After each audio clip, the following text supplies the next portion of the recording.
al nuevo estudio, nueva predicación del nuevo estudio de Primera de Juan.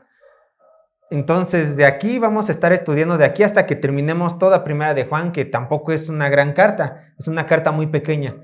Pero como no es nuestra costumbre, vamos a estar viendo versículo por versículo, capítulo por capítulo. De Primera de Juan, capítulo 1, que hoy toca capítulo 1, verso 1 al 4, hasta que termine toda Primera de Juan. Y entonces el título de la predicación del día de hoy es Introducción a la carta de Primera de Juan. Es el título de la predicación del día de hoy. Introducción a la carta de Primera de Juan. ¿Qué es lo que veremos? Veremos una introducción a esta carta de Primera de Juan y ahí nos vamos a quedar. Una introducción analizando los versos del 1 al 4 rápidamente. Antes de leerles el bosquejo, yo quiero que ustedes tengan en mente lo que dice Primera de Juan, capítulo 1, verso del 1 al 4. Así que vamos a leerlo. Primera de Juan, capítulo 1, verso del 1 al 4. Dice lo siguiente. Primera de Juan, capítulo 1, verso 1 al 4.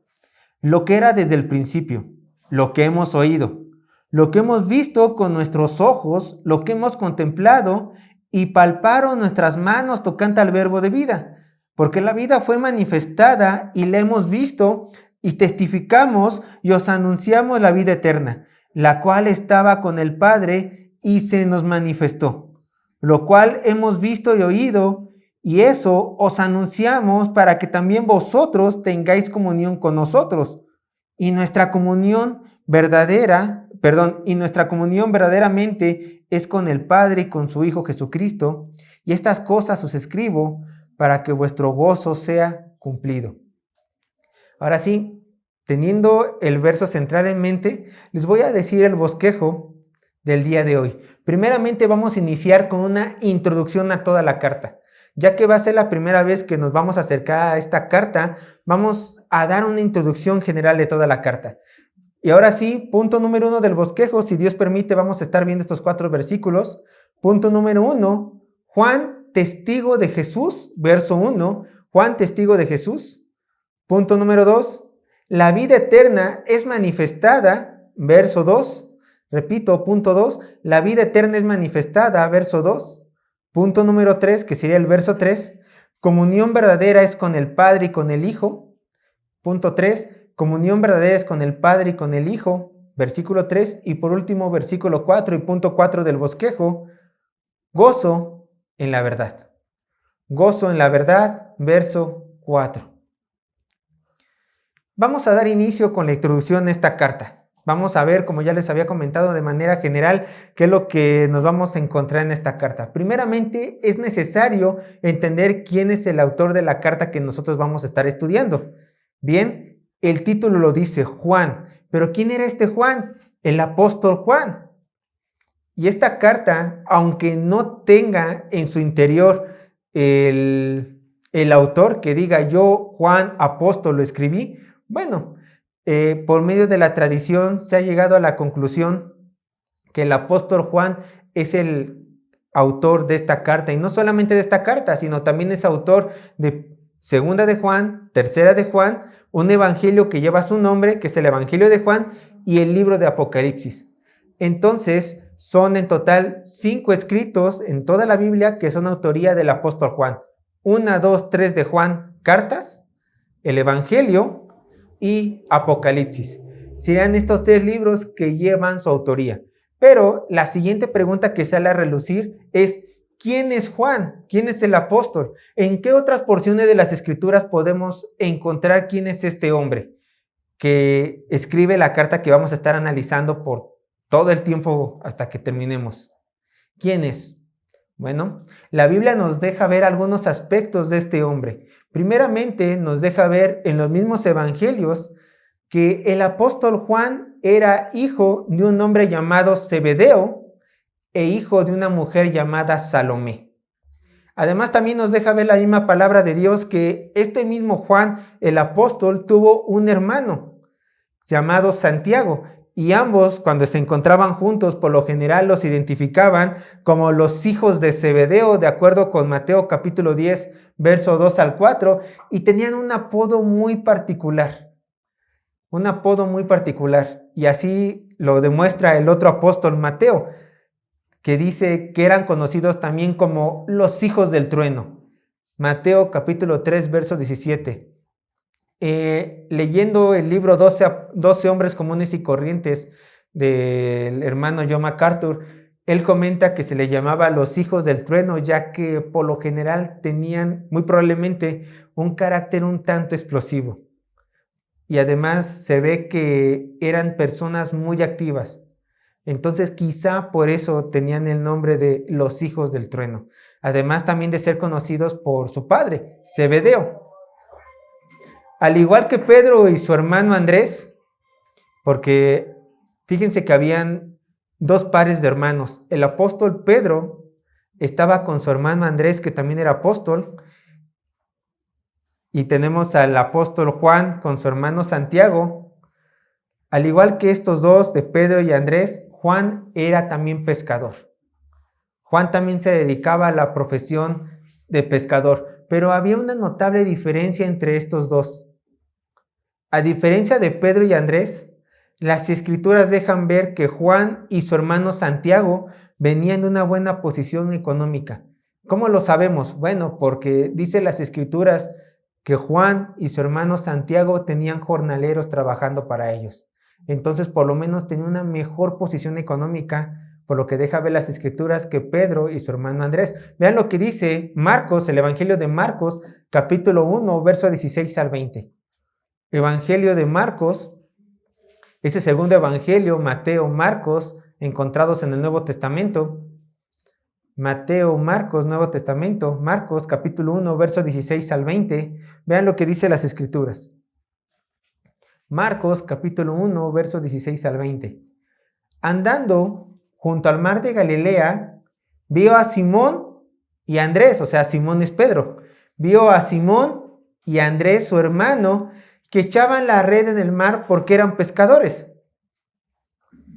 Y les dijo Jesús: venid en pos de mí y haré que seáis pescadores de hombres. Y dejando luego sus redes, le siguieron. Pasando de allí un poco más adelante, ¿vio a quién? A Jacob, hijo de Zebedeo. O sea, Jacob y Santiago son las mismas personas. Jacob, hijo de Zebedeo, y a Juan, el apóstol, su hermano. También ellos en la barca que remendaban las redes. Y luego los llamó, y dejando a su padre en la barca con los jornaleros, le siguieron. Entonces podemos ver que Juan, el apóstol, al igual que su hermano, y Pedro y Andrés, eran pescadores. Se dedicaban a esa profesión. A lo mejor nosotros vemos pescadores, por lo menos en la pintura de este Miguel Ángel, me parece que fue el que pintó la Última Cena, si no, discúlpenme, pero según yo es Miguel Ángel, o el autor que la haya pintado. Por lo general vemos a Juan de un aspecto muy femenino, ¿no? El que está más recargado, Jesús en su hombro. Si eran pescadores, Juan no podía tener un aspecto femenino.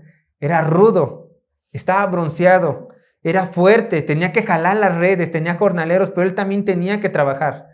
Entonces, olvidémonos de eso de la Santa Cena, esa imagen de un Juan afeminado, no. Él por lo general era rudo, y los mismos evangelios, por lo menos Mateo, eran hijos del trueno. O sea, personas muy activas, personas con un carácter fuerte. Así hay que ver al apóstol Juan en su juventud. Otra forma en la cual nosotros podemos ver que el apóstol Juan venía de una familia, una familia con dinero, era que él tuvo acceso a la casa del sumo sacerdote. Y específicamente se dice que él pudo entrar. Vayan conmigo a Juan capítulo 18, verso 15 al 16. Juan, Evangelio de Juan, capítulo 18, verso 15 al 16. ¿Quién era el sumo sacerdote? El sumo sacerdote era la persona con el poder religioso más importante de todo el pueblo de Judá. De las 12 tribus, era la persona encargada de dar ceremonia en el templo y era la única persona que podía entrar al lugar santísimo a hacer holocausto y ofrenda al Todopoderoso Jehová. Era la persona más importante de todo Israel. ¿Y qué creen? Juan pudo entrar a su casa. Vean lo que dice Juan, capítulo 18, verso 15 al 16. Y seguían a Jesús, Simón, Pedro y otro discípulo. Esto después de que fue detenido. Y este discípulo, que era Juan, era conocido del sumo sacerdote. El sumo sacerdote conocía personalmente a Juan. Y entró con Jesús al patio del sumo sacerdote. Mas Pedro estaba fuera a la puerta. Salió pues el discípulo que era conocido del sumo sacerdote y habló a la portera e hizo entrar a Pedro. Esta era la influencia del apóstol Juan y probablemente también de su familia. De tal grado de entrar a la casa del sumo sacerdote, ser conocido por la persona más importante de todo Jerusalén y tanto así de poder hacer que un extraño a la familia entrara a esa casa. Entonces Juan tenía un lugar privilegiado en la sociedad judía. Y no solamente tenía un lugar privilegiado en la sociedad judía, sino que por soberanía de Dios, el apóstol Juan también tenía un lugar privilegiado en el círculo más cercano de nuestro Señor Jesucristo. Él era una de las personas más allegadas a nuestro Señor Jesús. Siempre se mencionan a tres primeras personas en el listado: Pedro, Jacobo y Juan. Y Juan y Jacobo eran hermanos. Pero estas tres personas, Pedro, Jacobo y Juan, eran las personas que siempre vemos cerca de nuestro Señor Jesucristo. Siempre, siempre, siempre la vemos cerca. Vean lo que dice Mateo capítulo 17, verso 1. Y vemos aquí el círculo más íntimo de nuestro Señor Jesús. Mateo capítulo 17, verso 1. Mateo capítulo 17, verso 1, dice así la palabra de Dios. 6 días después, Jesús tomó ¿a quién? A Pedro, a Jacob, que es Santiago, y a Juan, su hermano, y los llevó aparte a un monte alto. Los hacía a un lado del resto de los apóstoles. Y vean unos capítulos más adelante, Mateo capítulo 26, verso 36 al 37. Esto ya es en el monte Getsemaní antes de ser arrestado. Mateo capítulo 26, verso 36 a 37 dice: Entonces llegó Jesús con ellos a un lugar que se llamaba Getsemaní y dijo a sus discípulos: Sentaos aquí, entre tanto que voy allí y oro. Y luego, ¿qué hizo? Y tomando a Pedro y a los hijos de Zebedeo, o sea, a Jacobo y a Juan, comenzó a entristecerse y a angustiarse en gran manera. Él los tomó estas tres personas aparte. ¿Y qué ocurrió después de Juan? Después de la muerte de Jesús. Bueno, de acuerdo con las Escrituras y de acuerdo con testimonio del apóstol Pablo, después de Pentecostés, Pablo enfatiza que Juan era ya uno de los líderes más prominentes de la iglesia de Jerusalén. Tanto así que vean lo que el apóstol Pablo dijo de él. Gálatas capítulo 2 verso 9. Yo se los leo si gustan. Gálatas capítulo 2 verso 9. Escribe esto. Gálatas capítulo 2 verso 9. Escribe esto el apóstol Pablo. Reconociendo la gracia que me había sido dada, Jacob, este es el hermano de Jesús. Para este entonces el hermano de Juan, Jacob, hermano de Juan el apóstol, ya había muerto. Aquí se está refiriendo al hermano de Jesús. Reconociendo la gracia que me había sido dada, Jacob, yo añado, hermano de Jesús, Cefas, quien es Pedro, y Juan, el apóstol, que eran considerados como columnas, nos dieron a mí y a Bernabé la diestra en señal de compañerismo para que nosotros fuésemos a los gentiles y ellos a la circuncisión. Entonces podemos ver que constantemente se menciona al apóstol Juan como una persona con autoridad, con una persona muy destacada en lo social, muy cercana al círculo de Jesús y con un cargo de preeminencia, tanto así que el apóstol Pablo le dice columnas junto con Jacobo y con Cefas en la iglesia de Jerusalén. Entonces era un líder espiritual prominente, al grado que ponen a Pedro y al hermano de Jesús como sus iguales. Era alguien muy prominente. Les voy a dar un dato curioso del apóstol Juan. Un dato curioso. Dicen algunos comentaristas, entre ellos John MacArthur, que muy probablemente, y lo repito, muy probablemente, no se está muy seguro de esto, pero muy probablemente el apóstol Juan fue primo de nuestro Señor Jesucristo. Fue primo cercano de nuestro Señor Jesucristo. ¿Cómo se sabe esto? Porque quizás Salomé, su mamá de Juan, fue hermana sanguínea de la Virgen María, de María. Sergio, ¿cómo te atreves a decir esto? Bueno, los que sostienen esta postura toman estos versos que yo se los voy a mostrar. Vuelvo a decir, es una postura, pero simplemente como dato curioso les voy a dar la evidencia, porque muy probablemente, quizá, Juan fue primo de nuestro Señor Jesús. Vean lo que dice, y quiero que vean a las personas que se mencionan en este listado. Estas personas fueron las personas que estuvieron cerca en la crucifixión de Jesús. Entonces son versos que hablan de la crucifixión de Jesús, pero vean al grupo de personas que se mencionan. Mateo capítulo 27, versos 55 y 56. Mateo capítulo 27, versos 55 y 56.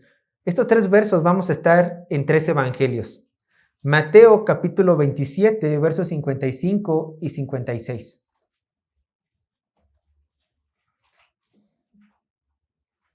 Mateo capítulo 27, versos 55 y 56. Dice así la palabra de Dios. Estaban allí muchas mujeres mirando de lejos. ¿Qué estaban mirando? Bueno, a nuestro Señor Jesucristo siendo crucificado. Estaban allí muchas mujeres mirando de lejos, las cuales habían seguido a Jesús desde Galilea sirviéndole, entre las cuales estaban María Magdalena, María, la madre de Jacobo y de José, y la madre de los hijos de Zebedeo. Y la madre de los hijos de Zebedeo. Ahí está. Vean el siguiente verso. Un evangelio después. Marcos 15, 40. Marcos capítulo 15, verso 40. Marcos capítulo 15, verso 40. Es la misma escena, pero contada desde otro ángulo. Marcos capítulo 15, verso 40 dice: también había algunas mujeres mirando de lejos, esto dice Marcos, entre las cuales estaban María Magdalena, María, la madre de Jacob el menor y de José, ¿y quién? Y Salomé. Anteriormente ya se había dicho que se encontraba la madre de los hijos de Zebedeo. Ahora ya le está poniendo nombre. Bueno, otro apóstol le pone nombre. Es Salomé. ¿Quién es Salomé? La madre de los hijos de Zebedeo. O sea, de Juan el apóstol y de Jacob el apóstol. Y vean lo que dice Juan capítulo 19, verso 25. El Evangelio de Juan capítulo 19, verso 25.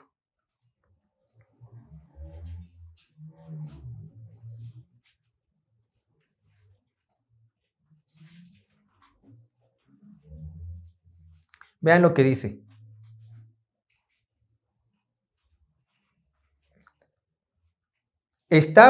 Juan capítulo 19, verso 25, estaban junto a la cruz de Jesús, su madre. Aquí ya añadimos a alguien más. María, la madre de Jesús. Estaba junto a la cruz de Jesús, su madre, y la hermana de su madre, María, mujer de Cleofas, quien era madre de Jacob el menor y de José, y María Magdalena. Vean. Y la hermana de su madre. que en las anteriores listas habían dicho que era madre de los hijos de Zebedeo y Salomé. Entonces, ¿quién es María, mujer de Cleofas? Bueno, de acuerdo a las dos listas anteriores, María, mujer de Cleofas, es María, la madre de Jacob, el menor, y de José.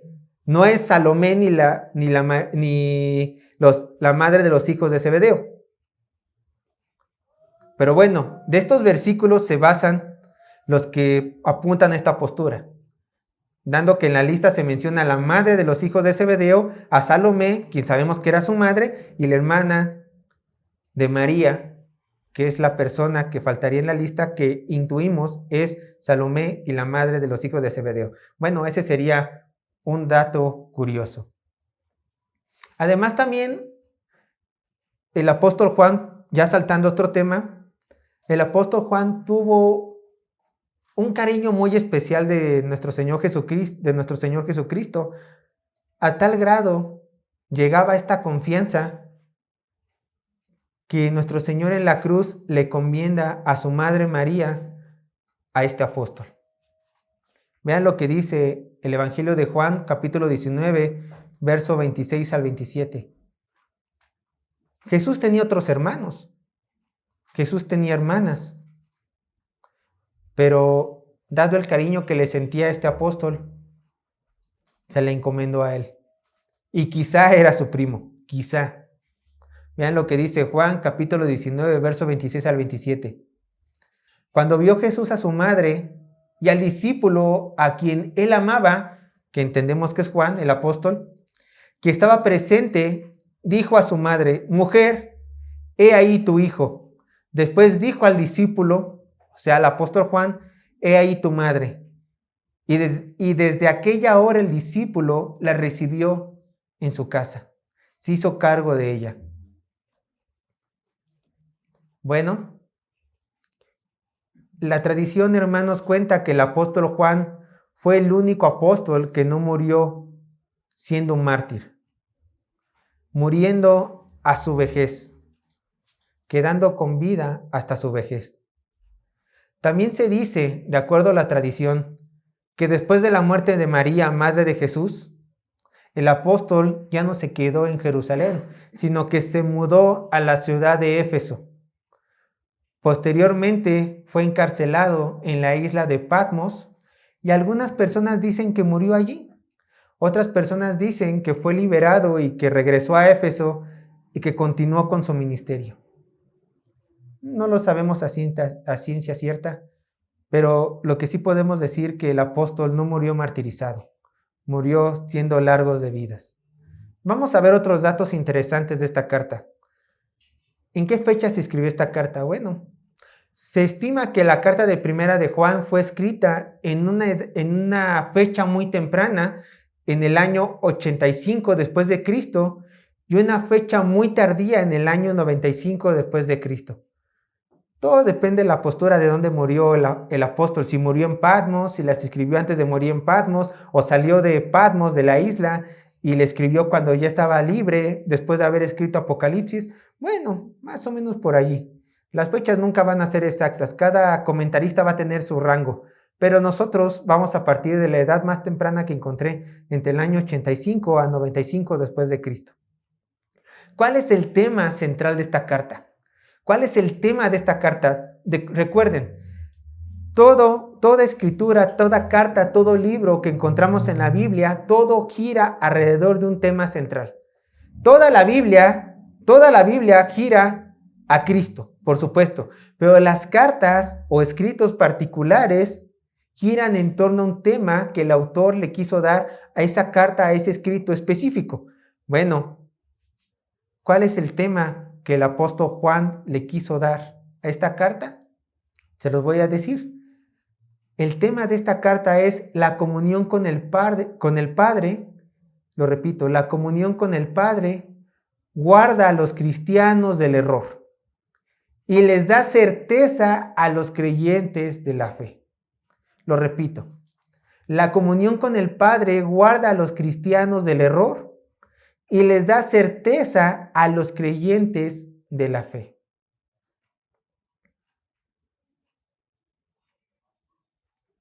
Vamos a leer el contexto histórico. Les voy a decir más o menos para que ustedes hagan una idea bajo qué contexto histórico Juan escribió esta carta.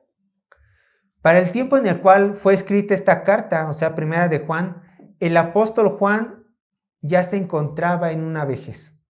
Ya era una persona grande, ya una persona con canas. Y era el último ya de los apóstoles que quedaba con vida. Era el último de los apóstoles. Lo que lo llevó a la posición de tener una gran palabra de autoridad sobre todas las iglesias y aún dentro de la iglesia donde él se congregaba. ¿Y esto cómo se vio reflejado? Bueno, el hombre y la mujer estamos llamados a trabajar constantemente. No existe en la Biblia la idea de la jubilación. Tú te jubilas, tú dejas de trabajar, y yo he escuchado historias que las personas se mueren a los pocos años. ¿Por qué? Porque el hombre está diseñado a constantemente trabajar. Bueno, ¿en qué podía trabajar un anciano, que en este caso el apóstol Juan? Él se encontraba escribiendo a las cartas de las demás iglesias de Asia Menor. Él se encontraba supervisando personalmente a los pastores de las iglesias cercanas a las ciudades. Él se encontraba trabajando activamente para la obra del Señor. Se cree que para cuando el apóstol escribió esta carta, como ya lo mencioné, él se encontraba viviendo en Éfeso y estaba dirigiendo a las iglesias de toda Asia Menor al momento de escribir esta carta. ¿Pero qué creen? Si ustedes han leído los escritos del apóstol Pablo, se darán cuenta de algo. El apóstol Pablo profetizó en sus cartas que hombres que salían de la iglesia de Cristo, hombres que estaban sentados en las congregaciones, iban a salir, se iban a levantar, y que en lugar de hacer bien a la iglesia y compartir el evangelio, estos hombres iban a mostrar su verdadera naturaleza y se iban a volver lobos rapaces, se iban a quitar el traje de oveja, se iban a dar a conocer, y estos hombres iban a atacar a la iglesia de Cristo. ¿Y qué creen? No se equivocó. La iglesia constantemente a través de los años tuvo varios ataques de gente que se decía ser cristianos. Pablo combatió contra la herejía de los judaizantes. Ellos decían que tú solamente cristiano o cristiana ibas a poder ser salvo si seguías la ley, si guardabas la ley de Moisés, si tú, hombre, te circuncidabas. Ellos decían esto, o sea, salvación por obras. Bueno, Pablo no peleó contra ellos. Pablo peleó contra otro movimiento que iba a empezar a surgir. Él peleó contra los gnósticos, y se cree que la primera carta de Juan estaba dirigida a combatir las herejías de los gnósticos. ¿Quién eran los gnósticos? Bueno, la palabra gnóstico proviene de la palabra griega conocimiento. Eran hombres que decían que si tú querías llegar a conocer las verdades bíblicas, tenías que leer simplemente ciertas porciones de las escrituras, y su autor favorito de los gnósticos era el apóstol Juan. Y decían, solamente nosotros que somos iluminados, que tenemos este conocimiento especial, de ahí viene su nombre, gnósticos, podemos a ti enseñarte lo que Dios realmente quiere. Bueno, el apóstol Pablo se encargó de combatir estas herejías. ¿En qué creían los gnósticos? ¿Por qué Juan tuvo que combatir contra ellos? Bueno, una de las enseñanzas de los gnósticos era la herejía de que Cristo no podía ser 100% Dios y 100% hombre. ¿Por qué? Porque ellos decían, bueno, si Cristo es 100% Dios y 100% hombre, de acuerdo a las enseñanzas gnósticas, decían, la materia es mala y Dios no se puede contaminar con la materia. Por lo tanto, si Cristo es 100% hombre, Cristo no puede ser 100% Dios. Y si Cristo es 100% Dios, no se va a poder contaminar con la materia que es mala, que está en este mundo. Por lo cuanto no pudo haber sido 100% hombre. ¿Se dan cuenta? Esto enseñaban los gnósticos. Esta herejía la enseñaban. Si Cristo se hubiera humanizado de acuerdo a los gnósticos, hubiera quedado contaminado de por vida con el pecado. Otra enseñanza de herejía que enseñaban los gnósticos era que el cristiano debía de castigar su cuerpo material a negarse cosas para así hacer crecer el espíritu. ¿Han escuchado hombres así? Aún dentro del círculo cristiano, humilla tu carne. No te des latigazos, pero humilla tu carne. Ayuna por 5 días, que es bíblico. No les des de comer a tu carne. No duermas y mantente en vela tanto tiempo. Esta es la voluntad de Dios. Que tu carne esté abajo, que tu carne sienta dolor para que así haga sufrir, para que así haga relucir el espíritu. Bueno, estas son ideas gnósticas. No es necesario hacer sufrir la carne para glorificar a Dios, porque Dios también creó los cuerpos que nosotros estamos portando. Y también estaba otra postura de los gnósticos, que era lo contrario. Ellos decían, ya que Dios solamente le gusta el espíritu, ya que solamente para Dios el espíritu es bueno, dale rienda suelta a tu carne, peca todo lo que quieras. Total, Dios no ve tu carne. Dios no ve lo que hace tu carne, Dios ve lo que tienes tú en el espíritu. Otra herejía, porque dice la Biblia, por su fruto los conocerán. Tú puedes decirle a la iglesia y aún a Dios, no me puedes juzgar, no me puedes juzgar de lo que yo haga, porque solamente Dios sabe lo que hay en mi corazón. Y Dios te va a decir, y nosotros también como hermanos te vamos a decir, no es necesario ver lo que hay en tu corazón. ¿Por qué? Porque lo que hay en tu corazón lo reflejarás con tus hechos.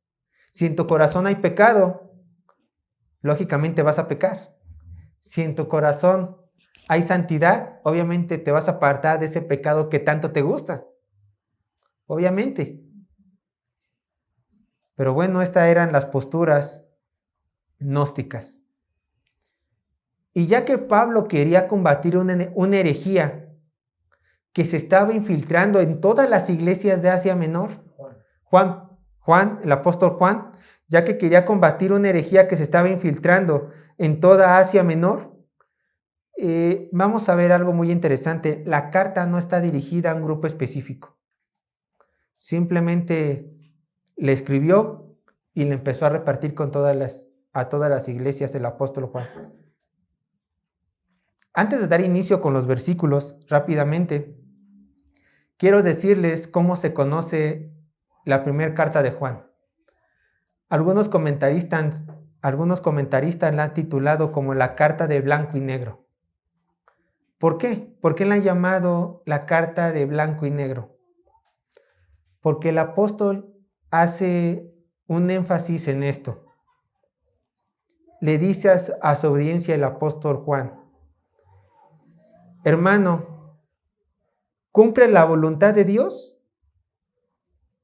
Entonces eres cristiano. ¿No cumples la voluntad de Dios? Entonces no eres cristiano. Esto constantemente vamos a estar encontrando en esta carta. No hay tregua, no hay puntos medios.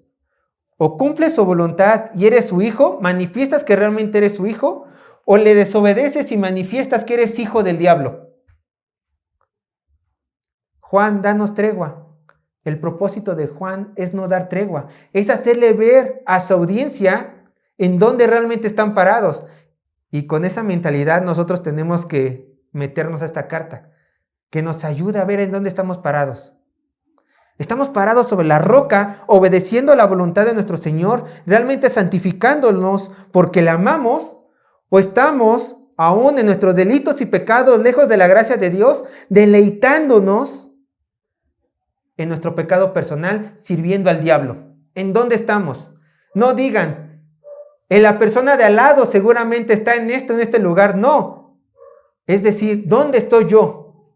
Que en este momento no te importa la persona de al lado, que te debe de importar, pero en este momento no. En este momento di, ¿en dónde yo estoy parado? ¿Cumplo la voluntad de Dios y manifiesto que por medio de cumplir su voluntad soy su hijo? ¿O no la cumplo y manifiesto que soy hijo del diablo? ¿Por qué es importante? Porque tu eternidad depende de que tú contestes esta pregunta, de que seas sincero. Ahora, si tú a través del estudio que tenemos de esta carta llegas a decir, no soy hijo de Dios, ¿por qué? Porque no cumplo su voluntad. Buenas noticias para ti, arrepiéntete, hay perdón, hay perdón. Pero si eres hijo de Dios y encuentras imperfección en tu vida, bueno, también hay buenas noticias. Arrepiéntete y sigue el camino que ya has seguido, Cristo, Cristo. ¿Por qué Juan, siendo conocido como el apóstol del amor, no da puntos medios en la carta? ¿Por qué no da puntos medios? ¿Por qué no da un vaso con agua y simplemente tajantemente dice, o eres o no eres? ¿Por qué? Les voy a decir. Juan, recuerden, este es su apodo que los teólogos le han dado, el apóstol del amor. El verdadero amor, hermanos, se refleja con la proclamación de la verdad.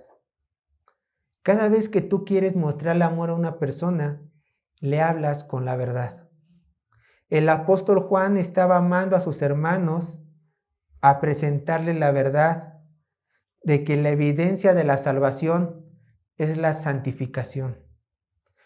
Juan estaba siendo muy amoroso. Juan estaba siendo muy amoroso. Quería que la audiencia, que las iglesias entendieran que si ellos estaban firmes en la verdad eran de Dios y que si ellos se alejaban de la verdad es que quizás nunca habían creído en su Señor. Uno puede decir, es que a veces muestro amor a una persona si le miento para no herirla. Claro que no le estás mostrando amor. Ahí estás mostrando odio. Porque si tú realmente la amaras, le dirías la verdad. Fueras sincero con esta persona. Miren, hay versículos en la Biblia donde tajantemente vemos esta verdad. Que la evidencia de la salvación es la santificación. Se las voy a mostrar. Vayan a Primera de Juan. En su momento analizaremos este texto, pero simplemente ahorita lo vamos a leer. Primera de Juan, capítulo 3, verso 8 al 10. Primera de Juan, capítulo 3, verso 8 al 10. Dice así la palabra de Dios. Vean, una de las palabras fuertes del apóstol Juan. El que practica el pecado es del diablo, porque el diablo peca desde el principio. Para esto apareció el Hijo de Dios, para deshacer la obra del diablo. Todo aquel que es nacido de Dios no practica el pecado, porque la simiente de Dios permanece en él y no puede pecar porque es nacido de Dios. En esto se manifiestan los hijos de Dios y los hijos del diablo. Todo aquel que no hace justicia y que no ama a su hermano no es de Dios. Aquí está diciendo práctica del pecado. Obviamente todo cristiano peca, pero Juan está ocupando una palabra muy específica. Tú pecas, bueno, porque te equivocaste. Porque bueno, tu naturaleza fue débil y pecaste. Bueno, si te arrepientes, hay perdón. Pero si tú constantemente un pecado en tu vida lo estás practique, no es de que pequé, caí, estaba corriendo y me caí, paz, me levanto y vuelvo a correr, sino que como puerquito, ahí está tu pecado y te gusta revolcarte en él. Estar siempre abajo, revolcándote en ese pecado, practicándolo constantemente, entonces muy probablemente, de acuerdo a la carta de Juan, no eres hijo de Dios. Examinémonos. Un verdadero hijo de Dios peca, claro, todos pecamos, pero no practicamos el pecado. Constantemente no estamos en nuestro pecado. Pecamos, nos levantamos, nos arrepentimos y corremos hacia la meta que es Cristo. Vuelvo a poner el ejemplo de los puerquitos. No nos caemos, nos revolcamos, ahí nos quedamos. Eso no hace un cristiano. Mateo, yo se lo leo rápidamente. Mateo capítulo 7, verso 21 dice, y estas son también palabras duras de Jesús con respecto a personas que creen que están con Él, pero realmente viven como hijos del diablo. Mateo capítulo 7, verso 21, dice el Señor, no todo el que me dice, Señor, Señor, entrará en el reino de los cielos, sino el que hace la voluntad de mi Padre que está en los cielos. Solamente las personas que hacen la voluntad de Dios tendrán derecho de ser llamados hijos de Dios y entrar al reino de los cielos. Sergio, ya dijiste varias veces que tenemos que hacer la voluntad de Dios. ¿Dónde encuentro la voluntad de Dios? En su palabra. Conforme tú vayas leyendo y obedeciendo lo que Dios dice en su palabra, tú estarás haciendo la voluntad de tu Padre. Último, Mateo 12:50. Mateo capítulo 12, verso 50, dice así la palabra de Dios. Mateo capítulo 12, verso 50, dice: porque todo aquel que hace que la voluntad de mi Padre que está en los cielos, ese es mi hermano y hermana y madre. Una vez más, todo aquel que hace la voluntad de mi Padre que está en los cielos. ¿Cuál es su voluntad? Que te santifiques. Más específicas las encontrarás en la palabra de Dios. Una vez más, ya vamos a entrar a los versos. O haces la voluntad de Dios y eres su hijo, o no la haces y eres del diablo. Examínate, examínate, examínate. Teniendo todo este contexto de introducción en nuestras mentes, creo yo, hermanos, que la siguiente semana ya podremos iniciar la predicación, porque de lo contrario me tomaría mucho más tiempo de lo establecido. Entonces, hermanos, con todo este contexto histórico que ya tenemos, que ya saben en qué va enfocado la carta, vamos a concluir el día de hoy y vamos a orar al Señor.